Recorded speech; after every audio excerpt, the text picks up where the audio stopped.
ఇంద్రుడు చేసిన మానసా స్తోత్రం. మహర్షి అంటూ మళ్ళీ అందుకున్నాడు నారదుడు. ఇంద్రుడు చేసిన మానసా స్తోత్రం పూజాక్రమణం తెలియజెప్పమన్నాడు.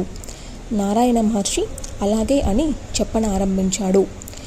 ఇంద్రుడు సుస్నాతుడై దౌత వస్త్రాలు ధరించి శుచిగా నానావిధ పూజా ద్రవ్యాలతో వచ్చాడు. వస్తూనే మానసాదేవికి సాష్టాంగ నమస్కారం చేశాడు. రత్న సింహాసనం మీద కూర్చుండబెట్టాడు. రత్న కుంభాలతో తెచ్చిన గంగాజలంతో వేదమంత్రపూర్వకంగా స్నానం చేయించాడు. అగ్నిజ్వాల లాంటి వస్త్రాలను సమర్పించాడు. చందనం అందించాడు. అర్ఘ్యపాద్యులు ఇచ్చాడు.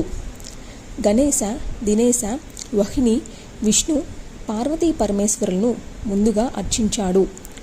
ఓం హ్రీం శ్రీం మానసాదేవ్యై స్వాహ అనే మూలమంత్రాన్ని జపిస్తూ పారిజాత పుష్పాలతో పాదపూజ చేశాడు.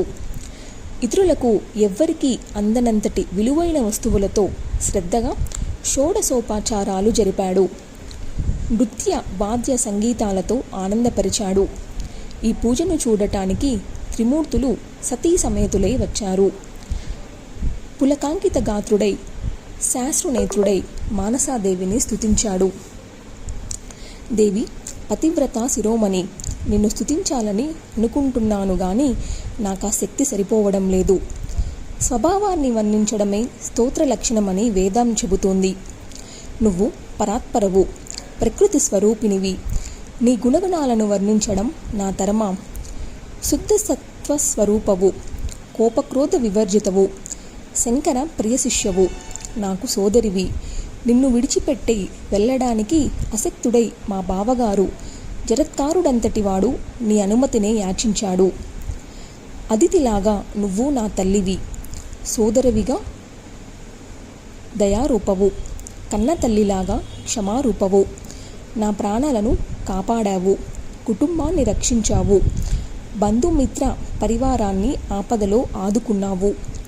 నువ్వు సురేశ్వరివి, జగదంబికవు. నిన్ను నిత్యము పూజించాలి. ఇప్పుడు చేస్తున్న ఈ పూజతో ఆనందించి ఇంకా మా పట్ల దయామయవై అవుతావని ఆకాంక్షిస్తున్నాను. ఆషాఢంలో సంక్రమణం నాడు కానీ, నెల నెల పంచమి సమయాల్లో కానీ, మాసాంతంలో కానీ ఇంతెందుకు నిత్యము నిన్ను అర్చించిన వారికి పుత్ర పౌత్రాభివృద్ధిగా ధనధాన్య సమృద్ధి కలుగుతుంది. కీర్తిమంతులు, విద్యావంతులు, గుణవంతులు అవుతారు. అజ్ఞానంతో నిన్ను నిందించిన వారికి సర్పభయం తప్పదు, దరిద్రులవుతారు. నువ్వు స్వయంగా సర్వలక్ష్మివి, వైకుంఠంలో మహాలక్ష్మివి. జరత్కారుడు నారాయణాంశ సంభూతుడు కనుక నిన్ను చెట్టపట్టాడు.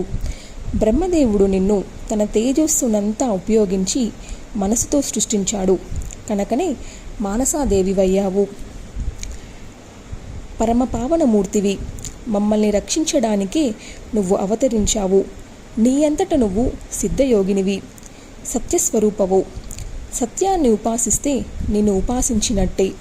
నేటి నుంచి దేవతలు, త్రిలోకవాసులు భక్తితో నిన్ను అర్చిస్తారు, అభిష్టవరాలు పొందుతారు. దేవేంద్రుడు మానసాదేవిని మనసారా స్తుతించి భగినీపతి జరత్కారుని వెంట తీసుకొని స్వర్గలోకానికి వెళ్ళిపోయాడు. సుతుడు ఆస్తికుడితో మానసాదేవి కశ్యపుడి ఆశ్రమంలో సుఖంగా నివసించింది. సోదరుల పూజలు అందుకుంటుంది. అందరూ అర్చనలు చేస్తున్నారు. గోలోకం నుంచి సురభి వచ్చి మానసాదేవికి క్షీరాభిషేకం జరిపించింది. అత్యంత గోప్యము, సర్వజన దుర్లభము అయిన జ్ఞానాన్ని ఉపదేశించింది. ఇంద్రలోకానికి తిరిగి వెళ్ళింది. ఇంద్రుడు చేసిన మానసా స్తోత్రాన్ని పఠించిన వారికి నాగభయముండదు.